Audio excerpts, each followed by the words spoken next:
¿Alguna vez han sentido el aroma de un recuerdo tan vivo que casi pueden saborearlo? Para mí, ese aroma es una mezcla de azahar en primavera, el aceite de oliva virgen extra friéndose con ajos y el dulzor del pestiño recién hecho. Es el perfume de mi niñez en Triana, el alma de mi cocina, y sin saberlo entonces, el preludio de la mayor tormenta y la más dulce liberación de mi vida. Me llamo Elena Ramírez, tengo 29 años, y hasta hace poco, el futuro se me antojaba tan prometedor como un guiso a fuego lento. Mi vida giraba en torno a dos pasiones. Mi trabajo como chef, donde intentaba insuflar nueva vida a las recetas tradicionales andaluzas en mi pequeño pero bullicioso puesto en el mercado de Triana, y Mateo Herrera, el arquitecto de sonrisa fácil y mirada cálida que me había robado el corazón. Mateo era, bueno, Mateo era como ese plato que siempre sale bien, reconfortante y sin sorpresas desagradables. O eso creía yo. Nuestra relación floreció entre tapas compartidas y paseos a la orilla del Guadalquivir. Él admiraba mi dedicación, la forma en que mis manos, a menudo marcadas por pequeños cortes y quemaduras, medallas de mi oficio, transformaban ingredientes sencillos en algo especial. Y yo, a cambio, me dejaba querer por su aparente sencillez, su forma de escuchar y su aparente falta de prejuicios hacia mis orígenes humildes. Porque, aunque ahora empezaba a cosechar cierto reconocimiento local, yo era la hija de Sofía Vargas, la mujer que durante décadas había regentado el Rincón de Sofía, un modesto bar de tapas en nuestro barrio, un lugar con más corazón que lujos, donde mi madre había dejado su salud y sus sueños para sacarme adelante tras la temprana muerte de mi padre. Mateo conocía a mi madre, claro. Había probado sus espinacas con garbanzos, su menudo, y siempre decía que eran insuperables. Tu madre tiene un don, Elena, afirmaba con una sonrisa que yo interpretaba como sincera.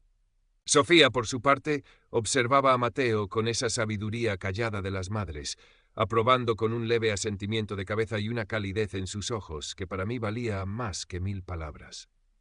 Cuando Mateo me pidió matrimonio una noche de primavera, bajo un cielo cuajado de estrellas junto al puente de Triana, sentí que todos los ingredientes de mi vida por fin encajaban en una receta perfecta.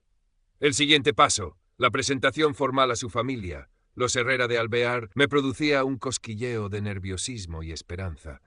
Conocía su reputación, una familia de bien de Sevilla con un apellido que según Mateo abría ciertas puertas. Su padre, don Arturo Herrera, había sido un empresario respetado, fallecido hacía unos años. Ahora el timón familiar lo llevaba su viuda, doña Isabel de Alvear, junto a su hija, Carlota. Son un poco tradicionales, Elena, me advirtió Mateo con una leve sonrisa nerviosa, pero te adorarán en cuanto te conozcan, sobre todo cuando prueben tu cocina. La cena de presentación se fijó en la imponente casa de los Herrera en el barrio de Los Remedios. Una casa de techos altos, suelos de mármol brillante y un aire de rancia opulencia que contrastaba con la calidez bulliciosa de mi pequeño apartamento en Triana. Mi madre, Sofía, me ayudó a elegir un vestido sencillo pero elegante. Sé tú misma, hija, me aconsejó, sus manos fuertes y curtidas apretando las mías. Y que no se te olvide de dónde vienes, pero tampoco dejes que nadie te diga hasta dónde puedes llegar. Doña Isabel de Alvear nos recibió con una sonrisa que no llegaba a sus ojos, fríos y evaluadores. Era una mujer de unos 60 años, impecablemente vestida con un traje de chaqueta de una firma conocida, aunque un poco recargada de joyas. Su peinado era una obra de ingeniería capilar que parecía inmune a la gravedad. A su lado, Carlota, su hija unos años mayor que yo, era una versión más moderna pero igualmente distante. Su mirada me recorrió de arriba a abajo, deteniéndose un instante en mis manos, donde una pequeña cicatriz reciente de una quemadura en el dorso era visible. Elena, querida, ronroneó doña Isabel, ofreciéndome una mejilla empolvada. Mateo nos ha hablado maravillas de ti y de tu peculiar talento. ¿Peculiar? La palabra se me quedó grabada. Durante la cena, servida en una vajilla de limoches y con una profusión de cubiertos que me hizo dudar por un instante, las preguntas y comentarios fueron un goteo constante, sutilmente condescendientes. Así que, cocinera, dijo Carlota, arrastrando la palabra como si fuera algo exótico y ligeramente vulgar. Un trabajo muy sacrificado, ¿no? Tantas horas de pie entre humos. Es mi pasión, respondí, intentando mantener la voz firme, y me permite ser creativa. Creatividad, sí, intervino doña Isabel. Aunque una cosa es la creatividad y otra el sustento. El bar de tu madre, Sofía, ¿verdad? ¿Qué mérito tiene llevar un negociete así tantos años en un barrio tan popular? Sentí como la sangre me subía a las mejillas. Mateo, a mi lado, pareció encogerse ligeramente. Mamá, el bar de Sofía es una institución en Triana, y su comida es fantástica. Oh, no lo dudo, hijo, replicó doña Isabel con una sonrisa que no disimulaba el desdén. Pero hay niveles, ¿verdad? Una cosa es la comida casera y otra la gastronomía con mayúsculas. La velada continuó por esos derroteros. Preguntas sobre mis estudios en la escuela de hostelería. Una escuela buena, pero no le cordon bleu, claro. Comentarios sobre mi sencillez al vestir y una curiosidad malsana por los detalles más humildes de mi vida y la de mi madre. Salí de aquella casa con una sensación amarga en el estómago, como si hubiera tragado un plato mal cocinado. Mateo intentó restarle importancia. Son así, Elena, un poco snobs, pero en el fondo tienen buen corazón. Se acostumbrarán a ti. Pero las cosas no hicieron más que empeorar. En los encuentros sucesivos durante los preparativos de la boda, el menosprecio se volvió más directo. Doña Isabel y Carlota parecían haber emprendido una cruzada para pulirme. Cuestionaban la falta de mundo de mi madre, criticaban su acento andaluz cerrado, el mismo acento que yo llevaba con orgullo, e incluso su forma de vestir, sencilla pero siempre pulcra. Un día, doña Isabel tuvo el atrevimiento de regalarle a mi madre un libro titulado Manual de etiqueta para la mujer moderna, acompañado de un comentario sobre cómo nunca es tarde para aprender ciertas cosas. Mi madre lo aceptó con una dignidad silenciosa que me partió el alma, pero yo tuve que morderme la lengua para no explotar. Intentaron educarme en cómo debía comportarse una futura señora de Herrera. Sugirieron que dejara mi puesto en el mercado. No es un ambiente adecuado para ti, Elena. O que lo cambiara por algo más apropiado, como organizar eventos benéficos o dedicarme a la decoración de interiores, aficiones que Carlota cultivaba con más entusiasmo que talento. Carlota, por su parte, se dedicaba a subir a Instagram fotos de nuestros encuentros con comentarios veladamente críticos, disfrutando de una tarde con gente que intenta adaptarse a nuevos ambientes. Esfuerzo, nuevos comienzos. Cada publicación era una pequeña aguja clavándose en mi paciencia. La gota que colmó el vaso de mi creciente frustración llegó con la lista de bodas. O mejor dicho, la lista de exigencias. Doña Isabel me la entregó con una sonrisa condescendiente durante un té en su salón, decorado con un exceso de dorados y terciopelos. Es lo tradicional en nuestra familia, querida, explicó, mientras Carlota asentía con aire de suficiencia. La lista incluía cubrir gastos extravagantes para la recepción en una hacienda de renombre, regalos específicos para ellas, un bolso de marca para Carlota, una joya discreta pero elegante para doña Isabel y una serie de aportaciones que estaban claramente por encima de mis posibilidades y las de mi madre. Entendemos que es un esfuerzo, añadió doña Isabel, pero es lo mínimo para estar a la altura de un enlace con los Herrera. Aquella noche, la discusión con Mateo fue inevitable. «¿No ves cómo nos tratan, Mateo?», le espeté, la voz temblándome de rabia contenida. «Tu madre, tu hermana, creen que somos sus sirvientas o unas pobres desgraciadas a las que están haciendo un favor». «Elena, por favor, no exageres», respondió él con ese tono conciliador que empezaba a sonarme a cobardía. «Ellas son así, un poco chapadas a la antigua, pero no lo hacen con mala intención. Solo quieren lo mejor para nosotros, para la familia». ¿Lo mejor? ¿Humillarnos es lo mejor? ¿Exigirnos cosas que saben que no podemos permitirnos es lo mejor? Mis ojos se llenaron de lágrimas de impotencia. ¿Y tú? ¿Dónde estás tú en todo esto? ¿Por qué no les paras los pies? Mateo suspiró, pasándose las manos por el pelo. He hablado con ellas, de verdad. Les he dicho que te quiero, que tu madre es una mujer maravillosa. Pero es difícil, Elena, son mi familia. Y yo voy a ser tu familia también, repliqué. Y mi madre ya es familia. ¿O es que hay categorías? La conversación terminó sin una resolución clara, solo con promesas vacías por parte de Mateo de que las cosas cambiarían. Pero yo ya no le creía. Una semilla de duda, amarga y persistente, había echado raíces en mi corazón. Poco después, ocurrió el incidente del catering. Ofrecí mi ayuda para diseñar el menú de la boda, contactando con un catering amigo con el que a veces colaboraba, especializado en cocina andaluza de vanguardia. Durante la prueba a la que asistimos con doña Isabel y Carlota, el desastre fue total. Despreciaron cada sugerencia que hacía, tildando mis propuestas de demasiado tradicionales, poco refinadas o muy de pueblo.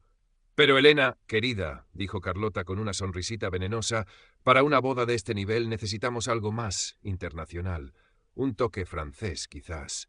¿Qué tal un foie gras mi-cuit o unos macarons de postre? Lo dijo delante del responsable del catering, un hombre que conocía y respetaba mi trabajo, haciéndome sentir increíblemente avergonzada y furiosa. Doña Isabel remató la faena. ¡Sí, algo con más! La cocina de tu madre está muy bien para el día a día, pero esto es otra cosa.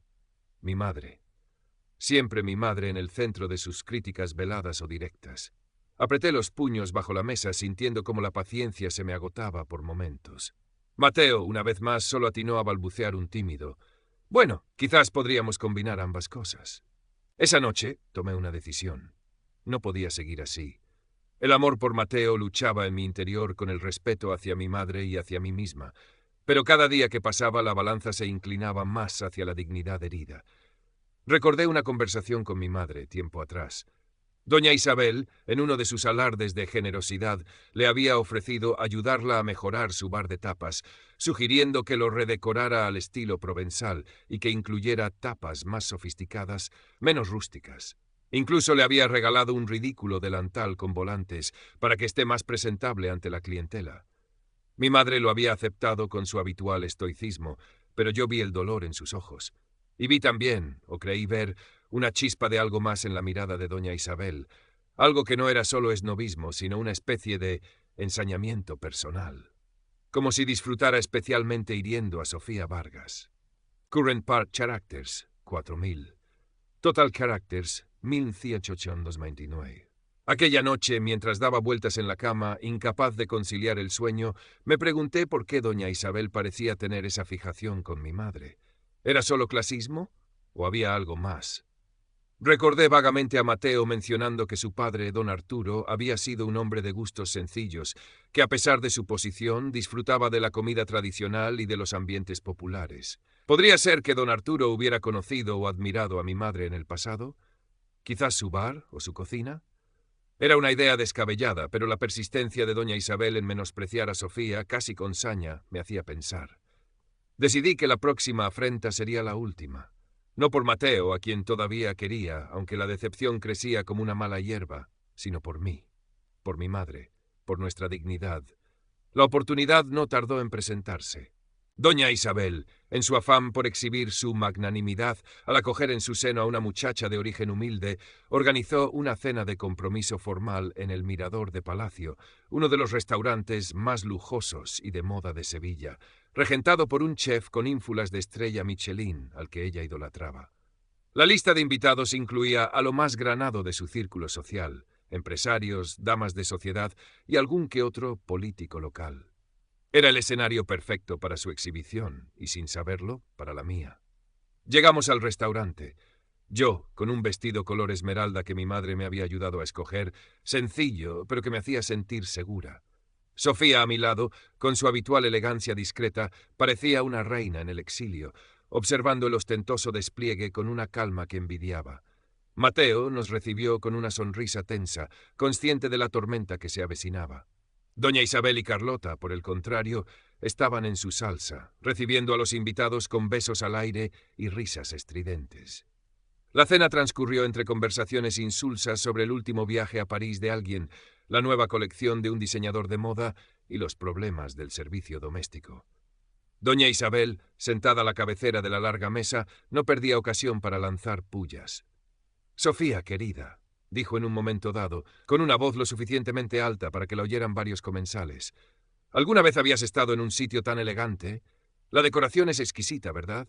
Muy al estilo Louis Pinte». Mi madre sonrió levemente. «Es muy bonito, Isabel, aunque yo soy más de la calidez de la madera y el barro cocido». Carlota soltó una risita. «Ay, Sofía, ¿qué ocurrencias tienes? Mamá se refiere al buen gusto, al refinamiento». Luego intentaron ponerla en evidencia con preguntas capciosas sobre vinos franceses o la preparación de algún plato sofisticado que el chef del restaurante había incluido en el menú. Mi madre respondía con evasivas amables o con una sencillez que las desarmaba momentáneamente, pero la intención era clara: ridiculizarla, mostrarla como una ignorante ante su audiencia.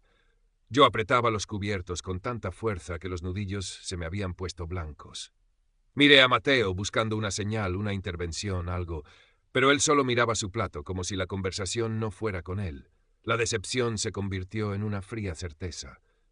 Estaba sola en esto, o mejor dicho, estaba con mi madre, y eso era más que suficiente. Entonces sucedió. Entre los invitados de doña Isabel había una figura que yo no esperaba ver allí, don Julián Benavides. Don Julián era, posiblemente, el crítico gastronómico más influyente de Andalucía, un hombre temido y respetado a partes iguales, cuya pluma podía encumbrar un restaurante o hundirlo en el olvido. Doña Isabel lo había invitado, sin duda, para añadir lustre a su evento y presumir de sus conexiones. Lo que no sabía era que don Julián, en sus inicios, había sido un cliente asiduo del pequeño bar de mi madre, cuando aún no era don Julián, sino simplemente Julián, un joven periodista con más hambre que dinero. Don Julián, que había estado charlando animadamente en otro extremo de la mesa, se levantó para ir al servicio. Al pasar cerca de nuestra posición, su mirada se cruzó con la de mi madre. Se detuvo en seco. Sus ojos, acostumbrados a escudriñar los platos más sofisticados, se abrieron con una sorpresa genuina, seguida de una sonrisa de reconocimiento que iluminó su rostro. ¡Sofía!, exclamó, su voz profunda resonando en el relativo silencio que se había producido. ¡Sofía Vargas! ¡Pero qué alegría inmensa verla aquí! Se acercó a mi madre y, ante el asombro de todos, especialmente de doña Isabel y Carlota, le tomó ambas manos con un afecto evidente. Hace años que no nos veíamos, desde que cerró aquel rincón mágico en Triana. Todavía sueño con sus garbanzos con bacalao, Sofía. Eran poesía pura. Doña Isabel se quedó boquiabierta, con la copa de vino a medio camino de sus labios. Carlota parpadeó repetidamente, como si no entendiera la escena. ¿Se conocen?, balbuceó doña Isabel, dirigiéndose a don Julián, a quien claramente adulaba. Don Julián se giró hacia ella, aún sosteniendo las manos de mi madre. Conocernos, dice usted, doña Isabel. Sofía Vargas es una leyenda anónima para muchos quizás, pero una maestra para quienes tuvimos el privilegio de probar su cocina auténtica, la que nace del corazón y de la sabiduría de generaciones. El murmullo entre los invitados creció. Todos los ojos estaban puestos en mi madre, que mantenía la compostura, aunque un leve rubor le había subido a las mejillas. Pero, leyenda, insistió Carlota, con un hilo de voz, si ella solo tenía un bar de tapas. Don Julián soltó una carcajada. Un bar de tapas, sí, pero también es la artífice, la maga discreta detrás de Aromas del Sur. ¿Le suena? Ese catering exclusivo que sirve los eventos más selectos de Sevilla, el que todos los chefs con estrella Michelin de la región recomiendan para sus celebraciones privadas. El mismo catering, doña Isabel, que usted lleva meses intentando contratar para la boda de su hijo, según tengo entendido, y que siempre tiene la agenda completa. Hizo una pausa, paladeando el efecto de sus palabras. Y no solo eso. ¿Conocen el aceite de oliva virgen extra oro de Gades, ese que gana premios internacionales año tras año y que se sirve en las mesas más exigentes de Europa? Pues bien, la productora, la que cuida esos olivos centenarios como si fueran sus hijos y supervisa cada paso de la extracción de ese oro líquido, es esta señora, Sofía Vargas. Aunque ella prefiera que la marca comercial lleve otro nombre más, rimbombante. El silencio en el salón era sepulcral. Se podía oír el tintineo nervioso de una cucharilla contra una taza. Doña Isabel estaba lívida, su rostro una máscara de incredulidad y horror. Carlota parecía haberse encogido en su silla, mirando a mi madre como si viera un fantasma. Mateo estaba pálido como el mármol, sus ojos fijos en Sofía, luego en mí. Mi madre simplemente sonrió levemente a don Julián. «Exagera usted, como siempre, don Julián. Solo hago lo que me gusta, con cariño». «El cariño es el mejor ingrediente, Sofía, y usted lo sabe mejor que nadie», respondió él, guiñándole un ojo. Luego se dirigió de nuevo a la mesa. «Señores, discúlpenme, pero creo que esta revelación merecía ser compartida. Están ustedes ante una verdadera dama de la gastronomía andaluza, aunque ella prefiera el anonimato de los grandes artistas». Sentí una oleada de calor recorrer mi cuerpo. Era una mezcla de alivio, de orgullo inmenso por mi madre y una fría y clara determinación. Había llegado el momento. Me levanté lentamente, mi silla haciendo un ruido casi imperceptible sobre la alfombra. Todas las miradas se volvieron hacia mí. Gracias, don Julián, dije, mi voz sonando sorprendentemente firme y clara en el silencio. Gracias por sus amables palabras hacia mi madre. Ella es, efectivamente, todo lo que usted ha dicho y mucho más. Luego me giré hacia doña Isabel y Carlota. Sus rostros eran un poema. La arrogancia se había desvanecido, reemplazada por una mezcla de pánico y humillación. Doña Isabel, Carlota, continué, mirándolas directamente a los ojos. Durante meses ustedes se han dedicado a menospreciar a mi madre, a juzgarla por sus supuestos orígenes humildes, por su falta de mundo, por su acento. Han intentado avergonzarla, ridiculizarla. Y a mí, mi voz se endureció un poco. Han intentado convertirme en algo que no soy, en una caricatura de lo que ustedes consideran una señora de Herrera. Han cuestionado mi profesión, mis gustos, mi valía. Hice una pausa, dejando que mis palabras calaran. Los invitados no se perdían ni un detalle, sus expresiones variando entre la sorpresa, la curiosidad y en algunos rostros una incipiente comprensión. Ustedes hablan mucho de clase, de nivel, de estar a la altura, proseguí. Pero la verdadera clase, doña Isabel, no se mide por el apellido, ni por la cuenta bancaria, ni por la cantidad de joyas que una lleve puestas. Se mide por la calidad humana, por el respeto hacia los demás, por la integridad. Y en esa medida, créanme, ustedes están en bancarrota. Un jadeo ahogado se escuchó de alguna parte de la mesa. Doña Isabel abrió la boca para protestar, pero no le salió ningún sonido. Por lo tanto, anuncié, mi voz ahora resonando con una calma helada, quiero comunicarles que el compromiso entre Mateo y yo está roto, definitivamente roto. Ahora todas las miradas se dirigieron a Mateo.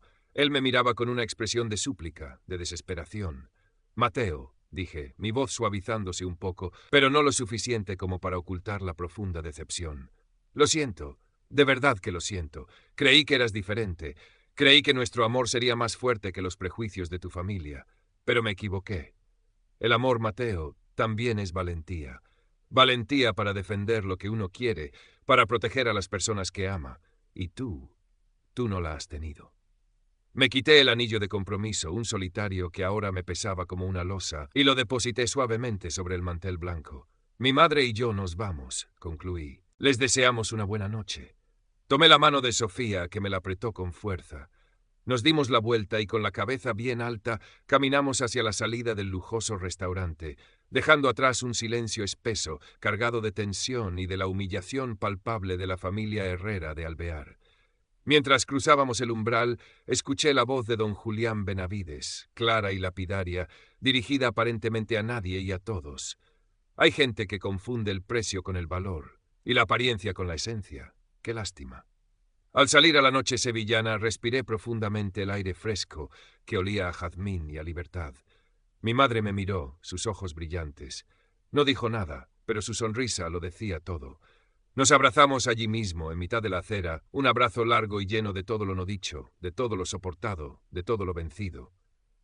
En los días y semanas siguientes el escándalo social fue considerable. Sevilla, en el fondo, es un pañuelo, y las noticias vuelan. La historia de la cena de compromiso de los Herrera, la humillación de doña Isabel y Carlota, y la revelación sobre la humilde Sofía Vargas, se convirtió en la comidilla de ciertos círculos. La reputación de los Herrera sufrió un golpe del que tardarían en recuperarse. Muchos de los que antes les adulaban, ahora les daban la espalda o comentaban el incidente con mal disimulada sorna. Mateo intentó contactarme repetidamente. Llamadas, mensajes, incluso se presentó en el mercado. No le respondí.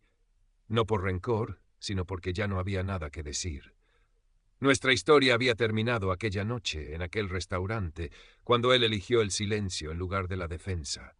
Supe, por amigos comunes, que estaba desolado, que había tenido fuertes discusiones con su madre y su hermana, culpándolas del desastre. Incluso se rumoreaba que había amenazado con marcharse de casa. Pero para mí ya era demasiado tarde. Su debilidad me había abierto los ojos a una verdad dolorosa. A veces el amor no es suficiente si no va acompañado de coraje y respeto mutuo.